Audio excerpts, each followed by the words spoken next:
Bismillahirrahmanirrahim. Assalamualaikum warahmatullahi wabarakatuh. Baiklah, saya akan memperkenalkan diri. Nama saya Devi Sugiarti SPD, Kepala Sekolah SD Negeri Jombang 4, Kecamatan Ciputat, Tangerang Selatan. Kami bersyukur bahwa guru-guru di sekolah kami, khususnya calon guru penggerak angkatan 6, ada 2 guru yang lolos menjadi calon guru penggerak, dan kami khususnya saya selaku pimpinan, selaku kepala sekolah di SD Jombang 4 sangat mensupport, sangat mendukung terhadap guru-guru yang menjadi calon guru penggerak, karena kami rasakan tentunya akan membawa dampak yang positif untuk sekolah kami di SD Negeri Jombang 4 khususnya. Terima kasih, demikian perkenalan saya pada kesempatan kali ini.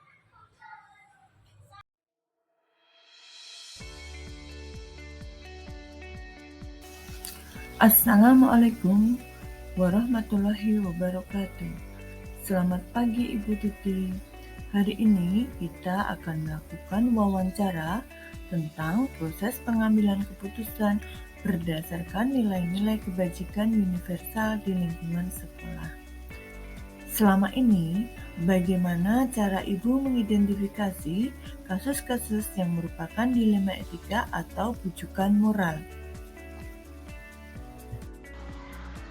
Baik Ibu, tentunya saya harus mengidentifikasi sebuah kasus yang merupakan dilema etika jika kedua pilihan merupakan keputusan yang benar, situasi bujukan moral jika seseorang membuat keputusan antara benar dan salah. Selama ini, bagaimana Ibu menjalankan pengambilan keputusan di sekolah, terutama untuk kasus-kasus di mana ada 2 kepentingan yang sama-sama benar atau sama-sama mengandung nilai kebajikan? Saya tentunya akan melakukan pengamatan terlebih dahulu terhadap kasus yang terjadi, kemudian akan mencari tahu kebenarannya. Selanjutnya, kita akan mengambil keputusan yang tepat dan terbaik untuk pihak-pihak yang terlibat dalam kasus tersebut. Langkah-langkah atau prosedur seperti apa yang biasa Ibu lakukan selama ini untuk menyelesaikan kasus dilema etika yang pernah terjadi? Langkah-langkah yang kita ambil atau prosedur dalam menyelesaikan suatu kasus tentunya dengan cara 1, mengenali nilai-nilai yang saling bertentangan, misalnya nilai rasa keadilan lawan rasa kasihan.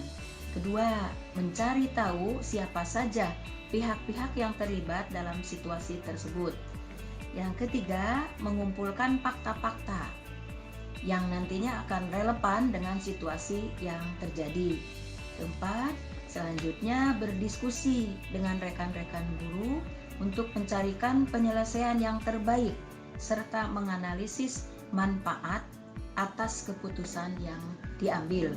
Dan terakhir, keputusan yang diambil itu harus berdasarkan nilai-nilai kebajikan universal, dapat dipertanggungjawabkan, dan tentunya serta berpihak kepada murid. Hal-hal apa saja yang selama ini Ibu anggap efektif dalam pengambilan keputusan pada kasus-kasus dilema etika? Hal-hal yang efektif dalam pengambilan keputusan yaitu mencari akar masalah, mampu mengidentifikasi penyebab masalah, serta mengumpulkan fakta-fakta yang relevan, kemudian mencarikan solusi yang tepat. Hal-hal apa saja yang selama ini merupakan tantangan dalam pengambilan keputusan pada kasus-kasus dilema etika?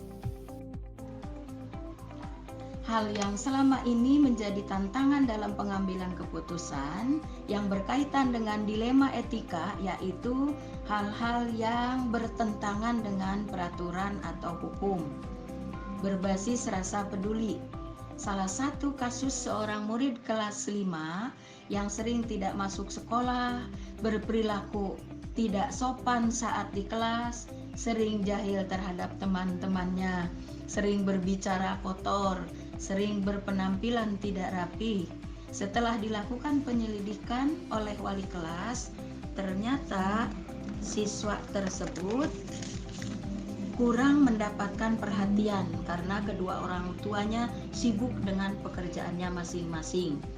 Sehingga murid tersebut salah bergaul dengan anak-anak yang usianya lebih dewasa, sehingga hal ini dapat mempengaruhi motivasi belajarnya di sekolah.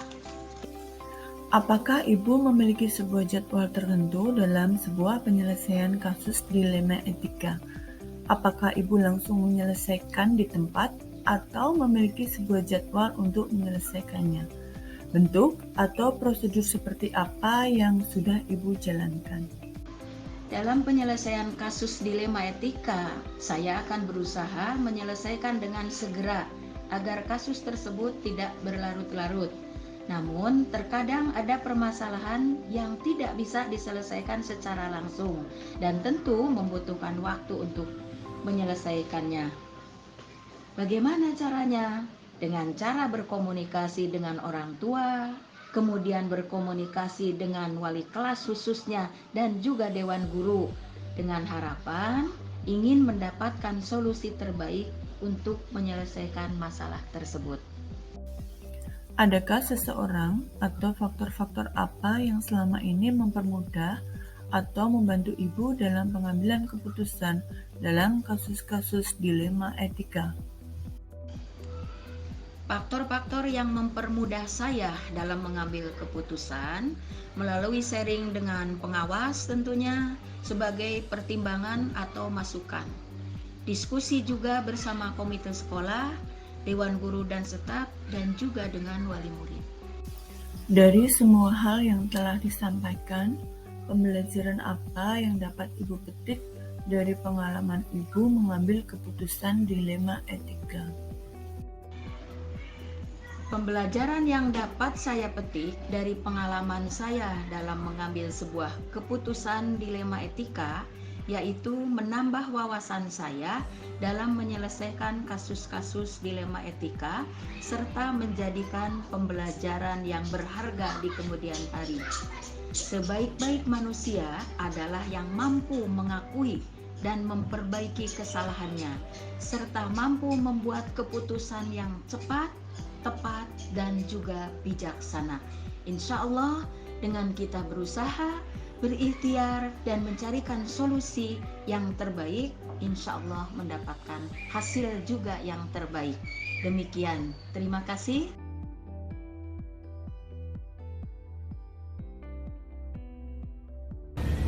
Assalamualaikum warahmatullahi wabarakatuh. Waalaikumsalam. Selamat pagi, Bapak Lukman Firdaus, Kepala SMP Negeri 21 Kota Tangerang Selatan. Sebelumnya saya ucapkan terima kasih atas kesediaan Bapak pada pagi hari ini untuk melakukan kegiatan wawancara terkait proses pengambilan keputusan yang berhubungan dengan kebijakan universal di sekolah yang Bapak pilih. Ya. Sebelumnya, perkenalkan saya Ibu Widya Astuti dari SD Negeri Jombang 4, Kota Tangerang Selatan. Kebetulan saat ini saya mengikuti pendidikan calon guru penggerak angkatan 6. Dan pada hari ini saya mendapatkan kesempatan untuk melakukan wawancara kepada Bapak. Ada beberapa pertanyaan yang ingin saya sampaikan. Yang pertama yaitu, selama ini bagaimana cara Bapak dapat mengidentifikasi kasus-kasus yang merupakan dilema etika atau rujukan moral? Kita kembali ke dilema etika ya. Jadi dilema etika itu sesuatu kejadian yang mana kita diminta dua pilihan ya, yang mana dua pilihan itu berhubungan dengan moral, etik dan terkadang untuk menyelesaikan suatu dilema etika terutama di sekolah itu bisa membuat suatu kesulitan sendiri terutama buat kepala sekolah dalam mengambil keputusan, karena satu melihat dari masa depan siswa juga, itu kan kita harus lihat juga. Yang kedua hubungannya dengan tata tertib, apakah siswa itu melanggar tata tertib. Di dalam mengambil dua keputusan itu kita harus benar-benar mengambil keputusan yang terbaik buat siswa, yang terbaik juga buat yang di luar dari siswa itu, yaitu teman-teman.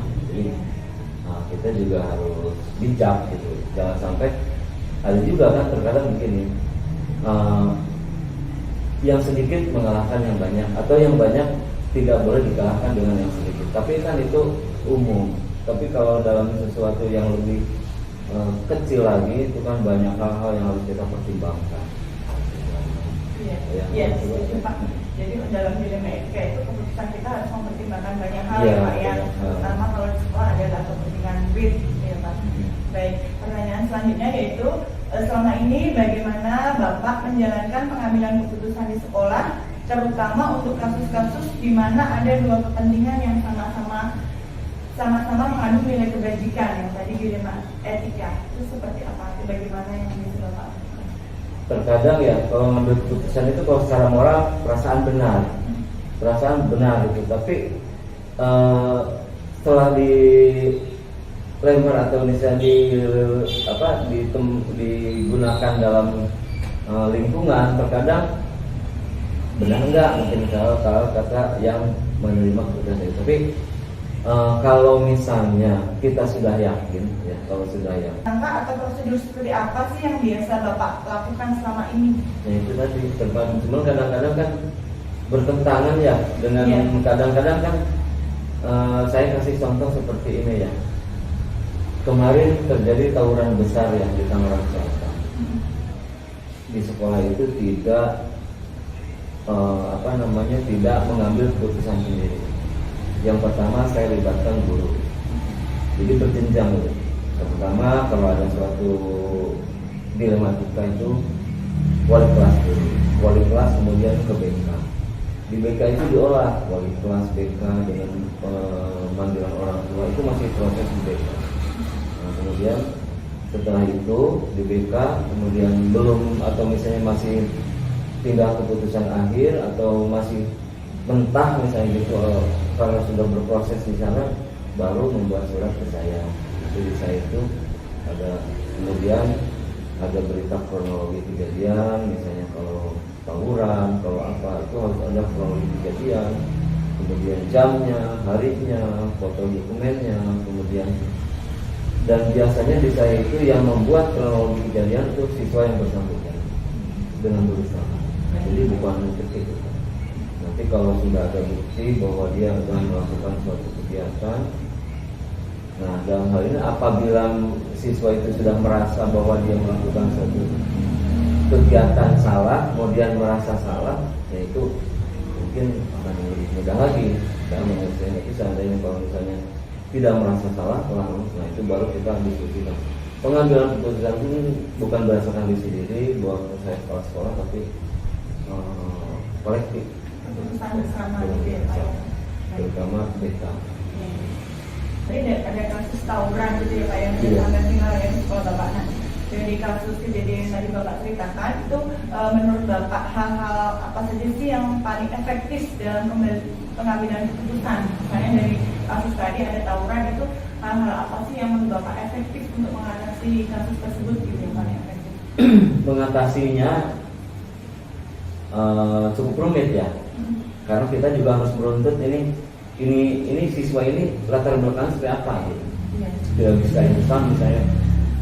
Di Tatim sih sudah ada. Kalau tawuran itu skorsing dari 1 minggu sampai 1 bulan. Kalau tawurannya sudah ini kemudian sudah lebih dari sekian harus dikeluarkan. Dan dinas pendidikan juga tidak tidak mentolerir apabila siswa yang tawuran. Kemudian banyak sekali sanksi yang bisa diterapkan untuk masalah tawuran ini. Tetapi sanksi itu kan sanksi. Kita harus melihat latar belakangnya. Nggak bisa kamu tawuran skorsing sebulan, kan tidak bisa seperti itu. Kalau kita kasih skorsing sebulan, bagaimana di rumahnya? Apakah menjamin dengan skorsing sebulan orang tua di rumah bisa menjaganya? Padahal kalau menurut tatib kan saya di sekolah itu punya buku namanya buku tatib ya. semua siswa itu pegang dari kelas 7 sampai kelas 9, dan di situ pelanggaran yang ini kemudian sanksinya, poinnya sudah ada semua tercantum. Kemudian ada surat perjanjiannya di depan oleh orang tua, oleh siswa kalau melanggar tata tertib ini. Dan di samping tata tertib ada reward juga. Kalau melakukan ini, kebaikan ini, rewardnya ini. Ada lengkap sebenarnya. Tapi kan dengan itu tidak menjangkau secara paripurna ya. Cuma dalam penanganannya ya secara umum ya saya tidak sendirian, tetapi kolektif. Baru setelah kolektif baru saya tanya. Ya. Tadi yang kasus yang tadi Bapak ceritakan itu ya siswa, berarti dalam hal ini ada kasus hukum gitu ya Pak ya, Iya.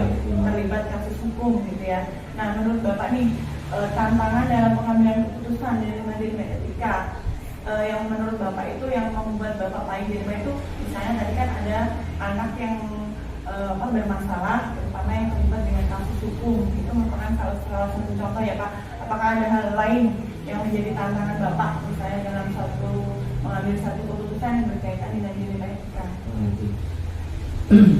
Banyak ya, terutama dari sisi orang tua. Terkadang di sanksi juga alot juga orang tua tidak mau menerima.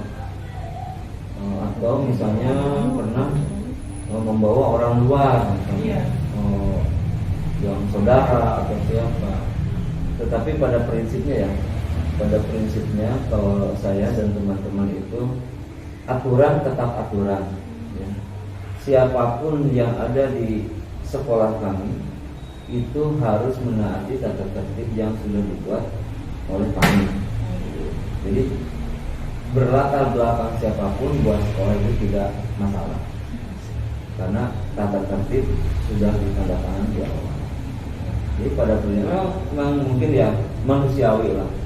Misalnya kita pun kalau anak kita misalnya kena sanksi, mungkin kan ada nanya dulu kenapa dan bagaimana. Kemudian terkadang kan kalau misalnya nanya ke anaknya langsung kan tidak mau mengaku. Banyak seperti itu.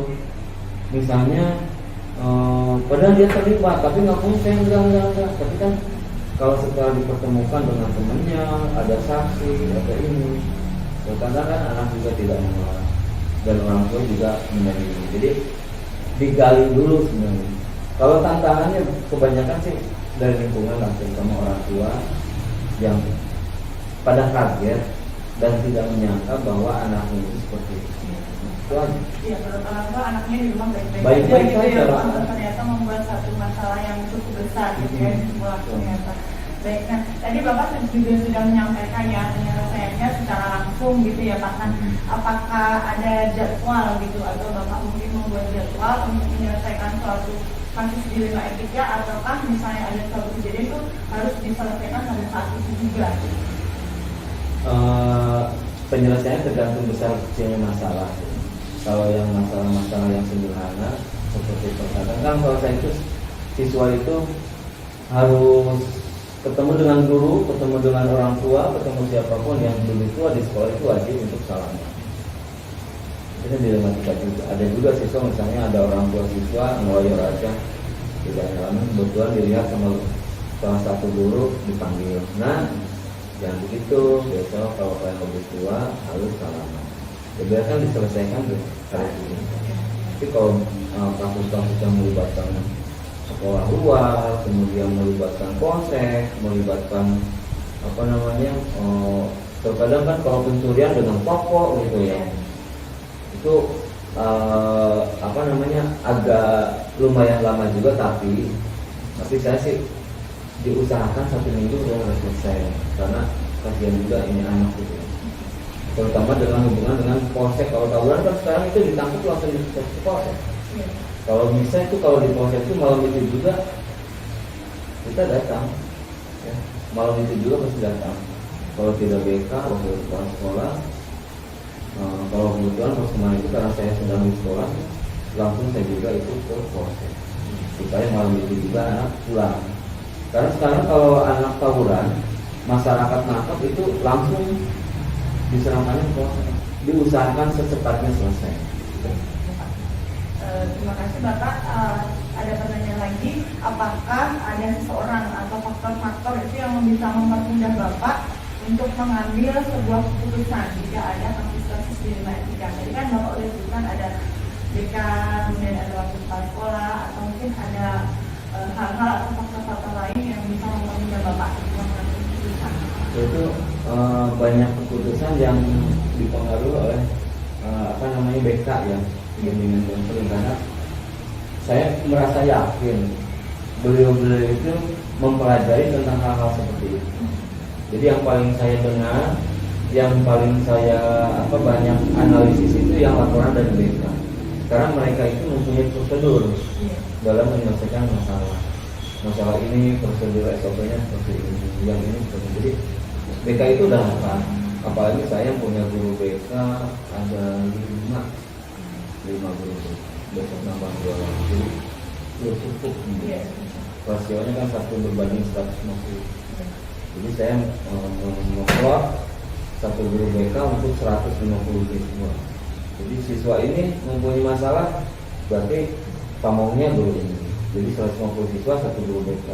Tapi kalau sudah jadi masalah, guru BK yang mana itu siswa. Tapi pamongnya tetap 1. Jadi saya buat rasio siswa. Jadi ada kolaborasi gitu ya Pak ya, antara satu guru dengan guru yang lain menyelesaikan soal permasalahan yang terjadi gitu ya Pak. Karena mereka yang punya ilmu. Iya. Baik Pak, pertanyaan lain dari saya Pak, dari semua hal yang Bapak sampaikan tadi ya, pembelajaran apa sih yang dapat Bapak ambil atau petik dari pengalaman Bapak ketika mengambil sebuah keputusan yang berhubungan dengan dilema etika? Jadi terkadang keputusan itu berlawanan dengan hati nurani ya, itu yang pertama. Yang kedua, kalau kita mengambil keputusan itu harus mendengarkan dulu pendapat orang lain. Yang ketiga, jika kita mengambil keputusan itu, terutama siswa ya, anak saya, itu kita harus tahu dulu latar belakang si anak ini. Jangan sampai kita merasa membuat suatu keputusan itu benar, tapi di balik itu ada sesuatu yang sebenarnya ini anak itu korban. Misalnya, ada panjang, ini anak korban dari orang tua. Misalnya orang tua sudah berpisah, ayahnya terlalu sibuk, ini kan korban. Ya. Pelaku tapi sekaligus korban. Karena orang tua tidak tahu, kemudian orang tua tidak pernah menanyakan. Anak bolos sekolah, kalau orang tuanya sering menanyakan atau misalnya di rumah terus kan. Tapi kalau di rumahnya nggak ada siapapun, misalnya ayahnya jauh atau udah berpisah, yang kerja ya, banyak yang kayak gitu. Jadi dalam pengambilan keputusan itu harus banyak mempertimbangkan berbagai hal dan tidak tidak merusak masa depannya. Jangan sampai kita membuat suatu sanksi, tapi ini anak bukannya berubah malah makin jauh. Karena tidak ada latar belakang bimbingan dari orang tua. Mungkin di sekolah itu cukup banyak harus kita banyak pertimbangkan. Ya, terima kasih ya Bapak. Jadi dalam pengambilan keputusan tadi mempertimbangkan atau berpihak kepada anak gitu ya Pak, mengutamakan kepentingan anak, kemudian sesuai dengan kebijakan universal yang atau peraturan-peraturan yang sudah dilakukan di sekolah Bapak, dan tentunya keputusan itu harus dapat dipertanggungjawabkan dan hasil dari diskusi atau kolaborasi warga sekolah gitu ya, terutama guru, kepala sekolah, BK dan lainnya. Terima kasih Pak atas waktunya. Tadi Bapak sudah meluangkan waktu. Mohon maaf